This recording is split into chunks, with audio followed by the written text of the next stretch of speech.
Hello dear tea friends from around the world. Welcome to a new tea class with me, Stéphane Erler. I'm the founder of the Tea Masters blog and the tea-masters.com tea boutique. Today I'm going to do another tea class about Dongding Oolongs. It will conclude the first phase of this class. We are going to study again a Dongding Oolong, but this time a competition Dongding Oolong. Here's this one, and we will compare it to a non-competition Oolong from Dongding, and I will tell you the difference between these two. Next week we are going to start again to review these teas, but instead of studying them in a very neutral, professional way with white porcelain, I'm going to show you my interpretation of each of these teas in a charshi kind of way. Okay, let's preheat our competition sets. You see this week I'm not using Guy ones, but really the Dongding competition official set. This is actually the same size as a Guy one. It's also made of porcelain. It's just more standardized, and you will see it has a little trick that helps the judges to brew. Now in the competition, usually the sets are not preheated, but we know that with rolled oolongs, the best is a well preheated vessel in order to help to open up the leaves best. That's why I still prefer to preheat them.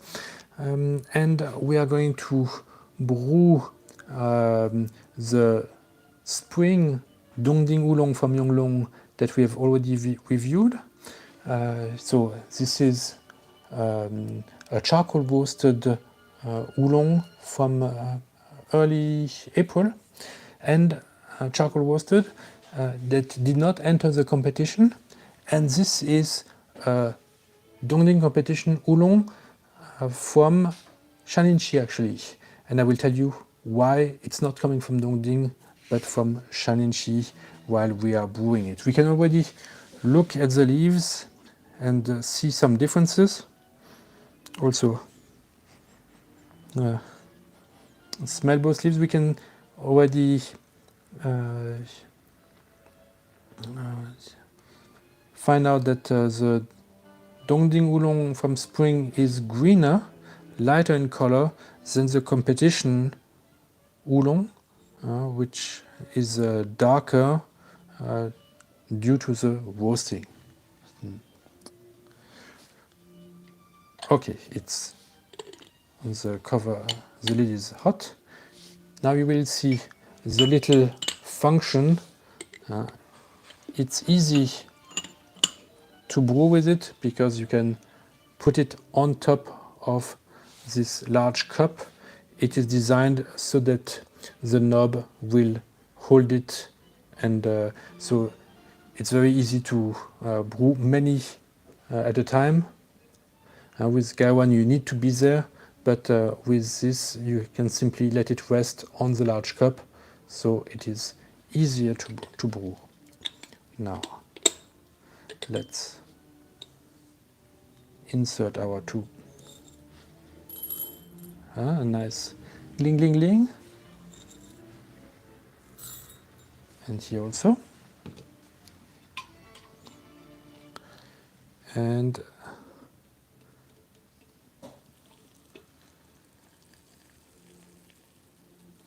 competition style, so we are using a stronger pour.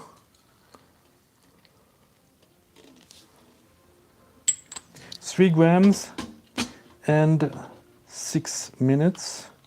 Now, let me look at the watch. Okay.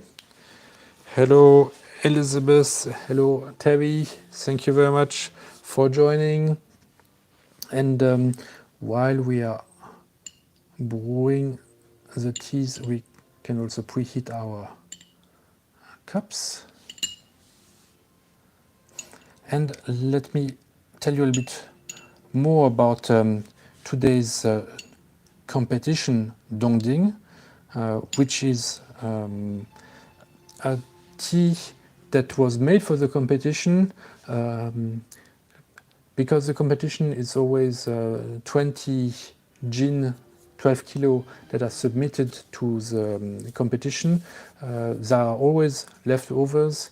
The farmers and or the roasters, the tea masters who prepare these teas prepare more than just 20 gin at a time, and so this is kind of an aside of the competition. So it did not get the packaging of the competition, but it is completely similar to another one that was submitted to the competition, and thanks to the fact that it was not packaged, by buying it in parallel, I'm able to get it at a more reasonable price. If it were packaged as Sandung, for instance, this level, it would be double this price. So it makes sense, if you know how to taste, to approach the roasters and find out if they have some leftovers of their tea that were winners of the competition. Now, remember, in the 90s, Taiwan high mountain oolongs started to appear, first in Meishan, and then in Alishan and Shaninshi, later on in Lishan. And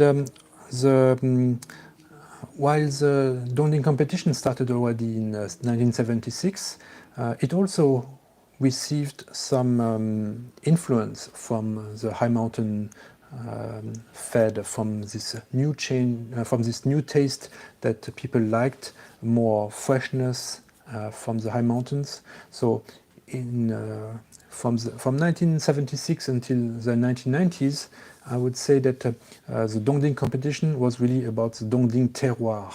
It's the teas made in Dongding, roasted in Dongding, that would receive the best prizes in the Dongding competition.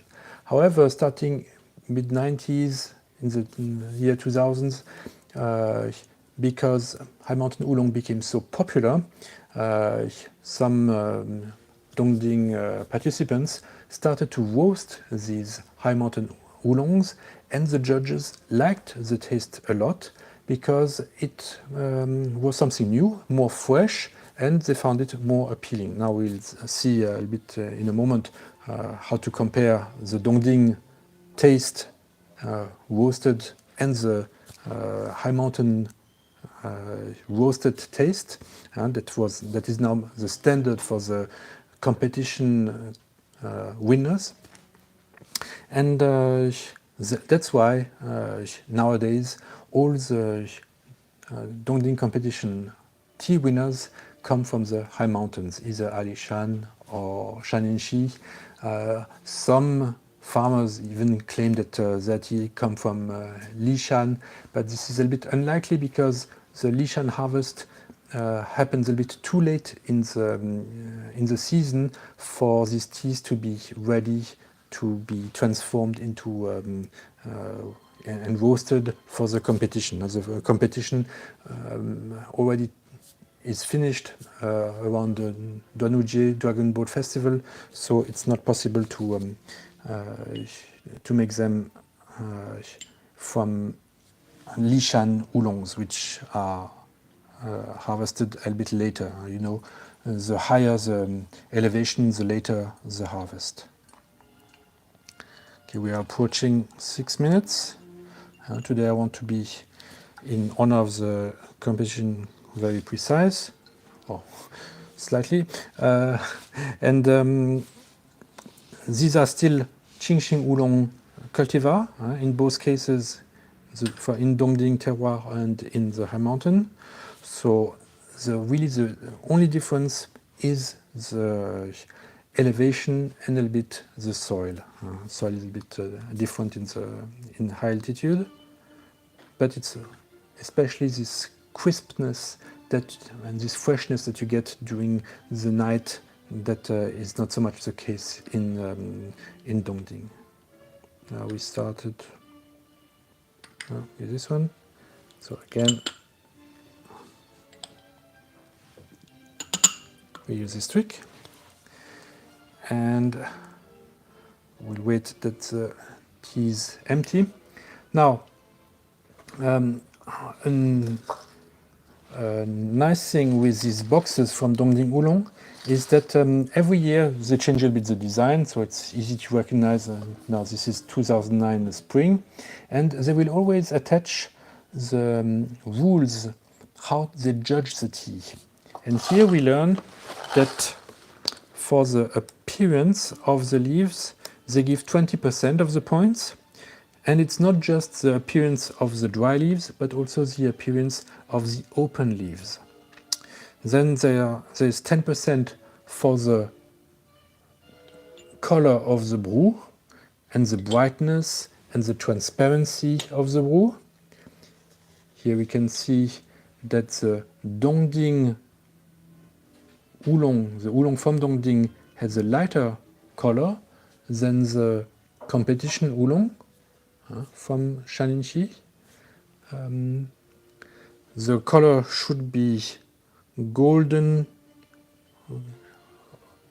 orange to amber, and it should have a nice transparency and a good brilliancy. As for the appearance, the leaves should not have any stems. They should be well rolled, and they should be even in terms of color.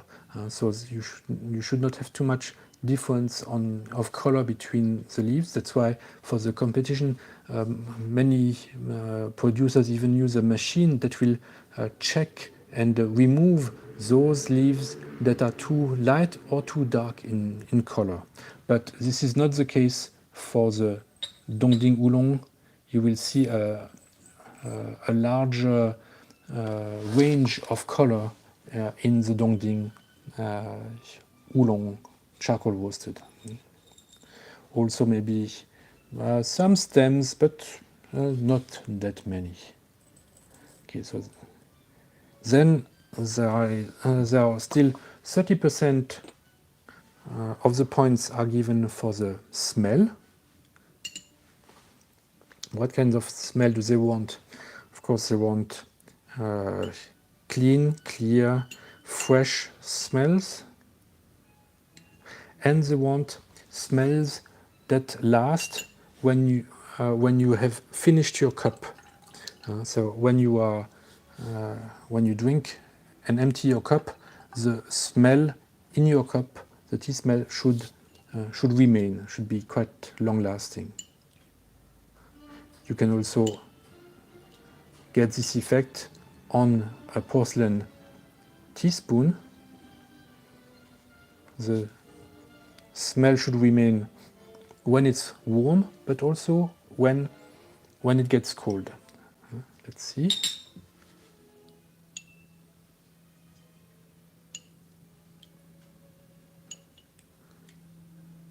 And lastly, 40% of the points are given for the taste.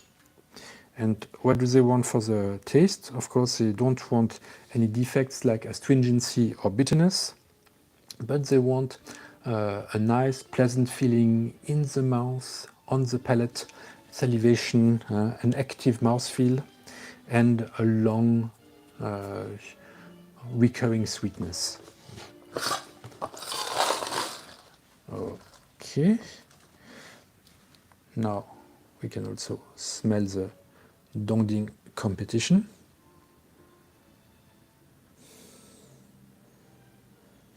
And this one has a little bit more complexity. It both has a very powerful fresh feeling and a powerful roast feeling. Here, both the freshness and the roast are more mild. I would say they are more harmonious. In both cases it's sweet, but here with the competition we have like more layers to the tea. Here the oxidation scents and the roast smells come very well together.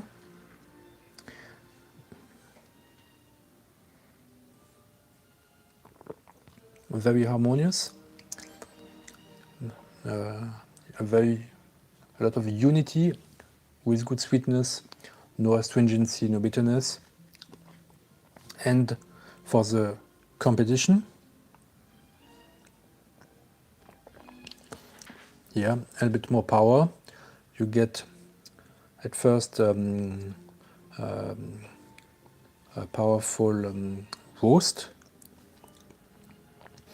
and at the end a freshness in the mouth. So you have more the two dimensions, both on a more powerful way. Here these two dimensions are closer together, yeah, it feels more harmonious, but it feels a bit less layered. Here, more powerful. I hope that you can experience this. And last, what people do is they look at the leaves. We saw that 20% was for the view, maybe some for the view of the dry leaves, and also the view of the open leaves. And not just the view, but also touching them. You don't want leaves that are too hard, so they say softness is important. We can see that the Dongding Oolong, thanks to its lighter charcoal roast, has opened more than, well, let's take some leaves here, more than the competition one. The competition, the roast level is higher. Nevertheless, it's a very skilled roast from this king of the competition, who received lots of awards. He has a room full of awards. He does not need a tapestry. He can simply put all his awards on the walls. All the 4 walls are full of his awards over the years. So the leaves are two leaves and a bud in most cases, quite small and fresh, the character of the high mountain. Here we have leaves that are a bit more mature. We are and have more oxidation on the sides, which is more characteristic of Dongding. And these leaves are a bit uneven, which shows that this garden is quite organically managed. It's not machine cut, but really hand harvested tea, where the leaves are left to grow a little bit in a more wild, natural way. And it does not have the fresh smell of the high mountain, but it has this more nice fruity Dongding taste that I find reminiscent of when I first came to Taiwan and visited these tea houses in Taipei. The roast would fill the room of these tea houses, and what I remember, the taste from that time is this Dongding roast, very typical for an era in the 1990s, also 80s. But I came to Taiwan in 1996, so it's still at that time a lot of Dongding Oolong. This reminds me of the very first nice oolongs that I tasted here. So it has a bit Madeleine, Proust Madeleine feeling to it, but the competition Dongding from high mountain, sometimes more difficult to recognize which mountain when the tea is so strongly roasted. Here you have to rely on the farmer. Here he told me it's Shanlinshi. It's easier to recognize when they are not roasted, but here definitely the power of the high mountain shows and creates these layers of taste that make now this tea more interesting and more appealing to the judges. Okay, I see there are always some questions, so thank you very much for your interest. Let me read a question by Terry. I think it's a question or maybe just a comment. Thanks for the tips on using competition sets. I finally had the nerve to rest the cup with the lid balanced inside the bowl without spilling tea. Ah, great. I'm glad that you could learn this. It's actually a bit intimidating the first time, but when the tea competition happens, they are tasting really literally 100 teas next to each other, so they have to do it this way. There's a little trick. You will notice there is a little hole in the lid. This one you have to point it here. If you point it down, it will obstruct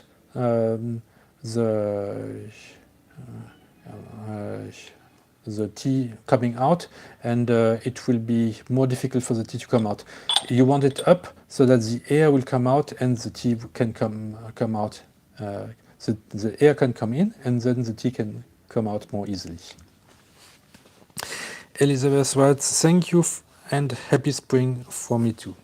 Yes, thank you very much for these nice comments. You can also go to my YouTube page for videos, or I also think I posted it on my blog. I've made a video of me in Sanxia, the plantation where I get the bilochun from.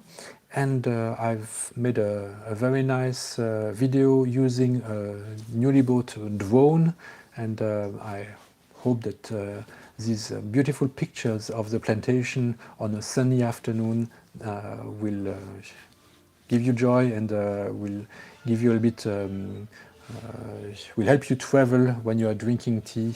It's really this kind of small sized plantations that I like to visit, and I plan to take my drone to other plantations when I visit them this spring and get tea so that you can see for each tea, maybe not all of them, but most of the teas that I will select exactly from which plantation they are coming from.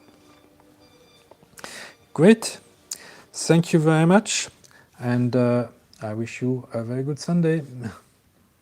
Cheers, bye bye.